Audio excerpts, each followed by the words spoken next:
Istriku, wanita yang paling aku percaya. Tapi hari itu, saat aku menemukan uang puluhan juta di laci, aku sadar, dia menyembunyikan sesuatu.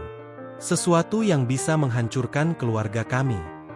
Sebelum kisah ini dimulai, jangan lupa like, subscribe akun ini dan aktifkan notifikasinya. Karena kisah ini akan membuka sisi gelap yang mungkin juga sedang kamu alami. Namaku Arya. Sudah 3 tahun aku menikah dengan Dinda. Kami dikaruniai 2 anak, dan tinggal tak jauh kantor tempatku bekerja. Tapi akhir-akhir ini, aku mulai curiga. Beberapa kali Dinda pulang membawa banyak barang, mulai dari skincare mahal, baju baru, sampai mainan anak-anak yang tak pernah aku belikan. Padahal aku hanya memberi uang pas-pasan. Sisanya aku gunakan untuk kebutuhan ibuku dan adikku yang masih kuliah. Aku nggak pernah kasih uang tambahan, gumamku dalam hati. Lebih aneh lagi, dia sering menitipkan anak-anak ke ibuku tanpa alasan jelas. Katanya cuma, ada urusan sebentar, tapi sering pulang malam. Ibuku pun mulai bertanya-tanya, Dinda kerja di mana sih sekarang? Kok sering pergi tapi nggak pernah cerita? Aku juga mulai bertanya-tanya hal yang sama. Lalu suatu hari, saat di kantor, aku melihat temanku, Farhan, sedang menggoda wanita lain. Aku menegurnya, tapi dia malah tertawa dan bilang, "Lo yakin istri lo setia? Jangan-jangan ada pria lain yang lebih peduli daripada lo." Kalimat itu seperti pisau yang menusuk dadaku. Jangan-jangan. Sejak ucapan Farhan itu, pikiranku tak tenang. Tapi aku berusaha menepisnya. Aku percaya sama Dinda. Dia ibu dari anak-anakku. Tapi, rasa penasaran ini makin besar. Sore itu, aku pulang lebih cepat dari kantor. Kukira rumah akan kosong, seperti biasanya. Tapi ternyata tidak. Dari kejauhan, aku lihat Dinda baru turun dari ojek online, membopong 2 tas besar. Begitu melihatku, dia terlihat kaget. Wajahnya pucat. "Baru pulang?" tanyanya gugup. Aku hanya mengangguk. Mataku tertuju pada tas belanjaannya. "Apa aja itu?" tanyaku pelan. Dia menjawab singkat, "Cuma perlengkapan anak-anak." Lalu buru-buru masuk ke kamar, seolah tak ingin aku melihat isi tasnya. Aku diam. Tapi dari sela resleting yang sedikit terbuka, aku sempat lihat kotak perhiasan. Perasaanku semakin tak enak. Malam itu, aku mampir ke rumah ibu, menjemput anak-anak. Ibu menyambut dengan wajah muram. "Arya," katanya pelan. "Mama nggak enak ngomong. Tapi Dinda sering banget titip anak, pergi dari pagi sampai malam." Aku terdiam. Katanya ada arisan, tapi masa tiap hari? Kadang dia bilang seminar, kadang katanya bantu temen jualan. Tapi barang-barangnya kok makin mewah ya? Aku tidak menjawab. Mama cuma khawatir. Dinda baik, tapi perempuan juga bisa goyah kalau kebutuhan nggak terpenuhi. Kata-kata ibu membuat hatiku makin sesak. Apa benar aku terlalu cuek? Atau memang ada sesuatu yang disembunyikan Dinda? Keesokan malamnya, saat Dinda sudah tertidur, aku memberanikan diri memeriksa laci meja riasnya. Dan di sana, aku menemukan sesuatu yang mengejutkan. Beberapa ikat uang 100 ribuan. Rapi. Masih baru. Aku menghitungnya. 20 juta rupiah. Tunai. Tanganku bergetar. Dari mana uang sebanyak ini? Aku tahu, Dinda tak mungkin menabung dari uang bulanan yang kuberi. Apakah dia kerja diam-diam? Atau uang dari pria lain? Aku duduk di pinggir ranjang, memandangi wajahnya yang tertidur. Tampak damai. Tapi kini, ada dinding tak kasat mata yang mulai tumbuh di antara kami. Hari-hari berikutnya, pikiranku dipenuhi dugaan-dugaan buruk. Aku ingat, dulu Dinda sempat didekati mantan pacarnya, Reno, bahkan setelah kami menikah. Waktu itu dia meyakinkan aku, bahwa semuanya sudah berakhir. Tapi sekarang, entah kenapa bayangan Reno kembali muncul di kepalaku. Apakah mereka masih berhubungan? Apakah Reno yang memberi semua barang dan uang itu? Aku berusaha menepis prasangka itu. Tapi semakin aku mencoba percaya, semakin kuat pula dorongan dalam hati untuk menyelidiki semuanya. Aku harus tahu, sebelum semuanya terlambat. Pagi itu aku nekat membuka aplikasi mobile banking di HP Dinda saat dia sedang mandi. Aku tahu ini salah, tapi aku butuh jawaban. Dan ternyata, benar saja. Ada banyak transaksi masuk, puluhan kali, masing-masing 500.000 hingga 1 juta rupiah. Semua dari nama-nama asing. Ada inisial, ada nomor rekening, tapi tidak ada keterangan jelas. Ada satu catatan yang membuatku merinding. DP sesi lengkap, thanks Kak Dinda. Sesi? Apa maksudnya? Aku mencoba menelusuri nomor rekening pengirimnya, tapi tak bisa banyak kulakukan. Satu hal yang jelas, Dinda menyembunyikan sesuatu. Dan bukan hal kecil.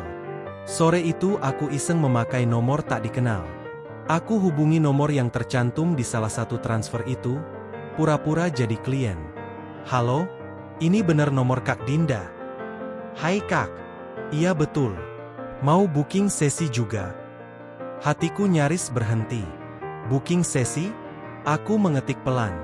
Iya Kak, untuk full service berapa ya? Balasannya cepat. Full 2 juta. DP 500. Lokasi fleksibel. Bisa diatur. Kakak mau hari apa? Dadaku sesak. Jadi ini yang Dinda lakukan selama ini? Tapi Dinda bukan tipe wanita seperti itu. Aku yakin. Atau mungkin aku terlalu percaya? Malam harinya, aku duduk di ruang tamu, menunggu Dinda pulang. Waktu menunjukkan pukul 9 malam. Anak-anak sudah tidur. Akhirnya pintu terbuka. Dinda masuk dengan jaket kulit dan riasan tebal yang langsung ia hapus di kamar mandi. Saat dia keluar, aku langsung berdiri. Aku mau tanya, uang dari mana semua itu? Dinda terdiam. Matanya memandangku tajam. Apa maksudmu? Aku tahu semuanya. Transaksi, tas belanjaan, bahkan nomor kontak yang kamu pakai. Dia menggigit bibirnya, tapi tak berkata apa-apa. Hanya berjalan ke kamar, lalu menutup pintu pelan. Aku tak mengejarnya, karena aku tahu malam itu, hatinya sedang memilih, jujur, atau tetap menyembunyikan semuanya. Esok paginya, saat aku bersiap ke kantor, aku menemukan secarik kertas di meja makan. Tulisan tangan Dinda. Singkat saja, aku pergi sebentar. Bukan kabur, tapi aku butuh waktu untuk jujur sepenuhnya. Tolong tunggu aku. Tak ada tanda kemana dia pergi. Ponselnya tak bisa dihubungi. Hatiku campur aduk. Antara marah, sedih, dan takut. Tak ada kabar. Tak ada pesan. Dan aku harus berpura-pura tenang di depan anak-anak. 2 hari tanpa kabar. Akhirnya aku mencoba sesuatu. Aku cek histori aplikasi ojek online di HP-nya yang masih tertinggal. Terakhir dia turun di sebuah rumah di pinggiran kota. Rumah yang asing bagiku. Tanpa pikir panjang, aku ke sana. Menyusuri alamat itu. Sampai akhirnya aku melihatnya. Dinda keluar dari rumah itu. Tapi yang mengejutkan, dia tak sendirian. Di belakangnya, ada seorang pria parubaya yang memegang tangan Dinda sebentar. Apa maksud semua ini? Siapa pria itu? Dan kenapa Dinda terlihat menangis? Aku tak langsung mendekat. Dari kejauhan, aku perhatikan gerak-gerik mereka. Dinda dan pria itu bicara serius. Tapi sesekali Dinda menyeka air matanya. Saat pria itu masuk ke dalam rumah, aku memberanikan diri mendekat. Dinda. Dia terkejut. Matanya membesar. Tapi tak menyangkal apapun. Itu siapa? Tanyaku. Dia terdiam sejenak, lalu menjawab pelan. Itu Pak Rinto. Atasan lamaku di tempat aku kerja dulu. Dia yang bantu saat aku lagi terdesak. Aku terdiam. Dia bantu apa? Aku bakal cerita. Tapi nggak di sini. Kami duduk di warung kopi dekat rumah itu. Dinda menunduk lama sebelum akhirnya bicara. Awalnya aku cuma bantu jual produk dia. lewat online. Komisi per penjualan lumayan. Aku mengangguk pelan. Tapi makin lama, dia minta aku ikut jadi model. Buat promosi. Bajunya terbuka. Aku nolak, tapi air matanya mulai jatuh. Pas kamu lagi susah-susahnya, aku tergoda. Sekali, 2 kali, lalu keterusan. Aku butuh uang buat bantu kamu, buat anak-anak, buat kuliah adikmu. Hatiku serasa dicabik. Dan uang itu yang kamu sembunyikan. Dia mengangguk. Aku nggak jual diri. Tapi, mungkin aku udah terlalu jauh dari batas harga diriku sendiri. Setelah pengakuan itu, kami pulang. Suasana di rumah hening. Dinda lebih banyak diam, begitu juga aku. Tapi satu hal yang aku sadari. Rasa kecewa ini bukan hanya karena dia berbohong. Tapi karena aku merasa gagal sebagai suami. Dia menanggung semuanya sendiri. Bahkan memilih jalan yang hampir membuatku kehilangan kepercayaan. Dinda duduk di samping anak-anak yang sudah tidur. Tangannya menyentuh rambut mereka pelan. Aku janji akan berubah. Yah, katanya pelan. Aku hanya menjawab dengan anggukan. Bukan karena aku sudah memaafkan sepenuhnya. Tapi karena aku juga merasa bersalah. Beberapa hari berlalu. Dinda berhenti menerima transfer. Aku tahu karena diam-diam aku masih mengecek HP-nya. Dia lebih banyak di rumah. Masak, urus anak-anak, menemaniku saat pulang kerja. Tapi hubungan kami terasa kaku. Aku masih sulit percaya sepenuhnya. Kadang di tengah malam, aku terbangun dan memandanginya tidur. Aku ingin memeluknya. Tapi bayangan pria-pria yang mungkin pernah melihat tubuhnya menghantui kepalaku. Aku nggak jual tubuhku, Arya, kata Dinda suatu malam. Tapi kamu jual citra dirimu, jawabku. Lalu kami terdiam. Lama. Hari itu, sebuah amplop datang ke rumah. Tanpa nama pengirim. Isinya, foto-foto Dinda dari masa lalu. Beberapa di antaranya adalah foto dirinya dengan pakaian terbuka. Sedang endorse produk di studio foto. Di balik foto itu ada tulisan, "Kita belum selesai." Dinda gemetar melihatnya. Aku langsung meraih HP-nya, tapi dia mencegahku. Aku tahu siapa yang kirim. Dia mengancamku. Siapa? Tanyaku tegas. Rinto. Aku mengepalkan tangan. Jadi dia belum selesai mempermainkanmu.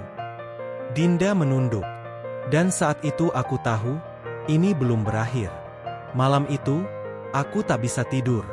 Aku buka kembali foto-foto yang dikirim. Di balik salah satu foto, ada nomor HP yang ditulis dengan spidol merah. Nomor Rinto. Aku simpan. Lalu kuhubungi dari nomor tak dikenal. Siapa ini? Tanyanya. Orang yang akan bikin hidup lo hancur kalau lo terus ganggu istri gue. Jawabku datar.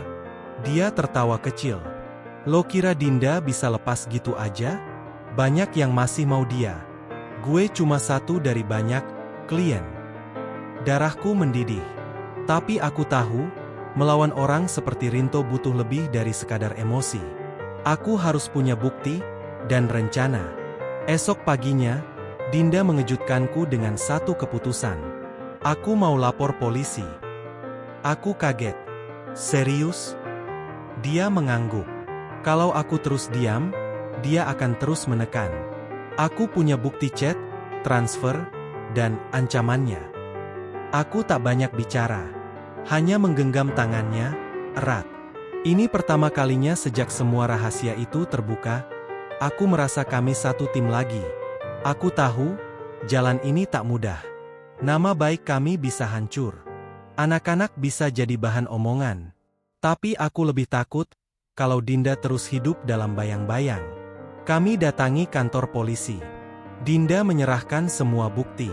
Petugas sempat terkejut, tapi mereka serius menanggapi. Sementara itu, aku juga menghubungi temanku yang bekerja di media. Aku nggak mau berita ini jadi viral. Tapi kalau perlu, aku akan buka semuanya. Aku tahu, ini seperti berjudi. Tapi hanya dengan tekanan publik, pria seperti Rinto bisa dihentikan. Beberapa hari setelah laporan, Dinda mendapat DM dari akun palsu. Mainmu kotor juga sekarang. Hati-hati. Kami tidak gentar. Aku tahu, kami sedang melawan iblis yang punya kuasa dan uang. Tapi kami tak sendiri. Sayangnya, rumor mulai menyebar lebih dulu.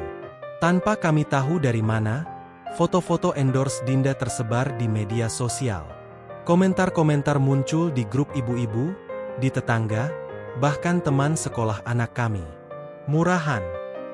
Makanya jangan sok-sokan pamer. Suaminya kok betah. Dinda menangis semalaman. Maaf, aku yang bikin semua ini, isaknya. Aku hanya bisa memeluknya. Ini bukan salah kamu. Kamu cuma perempuan yang pernah salah langkah, tapi berani bertanggung jawab. Aku tak akan membiarkan dunia menghancurkannya lagi. Beberapa hari kemudian, aku menerima panggilan dari polisi. Pak Arya, Rinto sudah kami tahan. Kami temukan bukti pemerasan terhadap beberapa perempuan lain juga. Aku terdiam. Bibirku bergetar. Terima kasih, Pak. Dinda pun menangis mendengar kabar itu. Aku lega, akhirnya dia berhenti. Tapi aku tahu, luka yang ditinggalkan Rinto tak akan hilang begitu saja. Yang bisa kami lakukan hanyalah sembuh, pelan-pelan, bersama-sama. Dan kali ini, tak ada lagi rahasia di antara kami. Hari-hari setelah penangkapan Rinto terasa sunyi. Bukan karena rumah kami sepi, tapi karena hati kami sedang belajar menerima. Dinda masih sering menangis saat melihat komentar-komentar yang belum hilang di media sosial. Aku cuma ingin jadi ibu rumah tangga biasa, bisiknya. Aku tahu, rasa malu itu masih ada. Tapi yang dia butuhkan sekarang, bukan dihakimi, tapi dipeluk, dipahami. Aku pelan-pelan mulai menyusun ulang hidup kami. Mulai dari yang kecil, memindahkan anak-anak ke sekolah yang lebih ramah, memperketat privasi kami, dan menutup semua akun media sosial. Karena kadang, damai datang dari diam. Malam itu, aku menulis surat untuk Dinda. Kertas putih, pulpen biru. Dinda, aku kecewa. Tapi aku juga sadar, aku pernah membuatmu merasa sendiri. Kalau saja aku lebih hadir, mungkin kamu tak harus mencari kekuatan di luar rumah ini. Tapi hari ini, aku mau mulai lagi. Bukan dengan lupa, tapi dengan belajar. Karena kamu, tetap ibu dari anak-anakku. Dan aku, masih ingin menjadi suamimu. Keesokan paginya, dia membaca surat itu. Lalu memelukku tanpa berkata apa-apa. Pelukannya, cukup menjawab semuanya. Perlahan, kami bangkit. Dinda ikut kursus menjahit di rumah warga. Sementara aku mulai menabung dari penghasilan bulanan.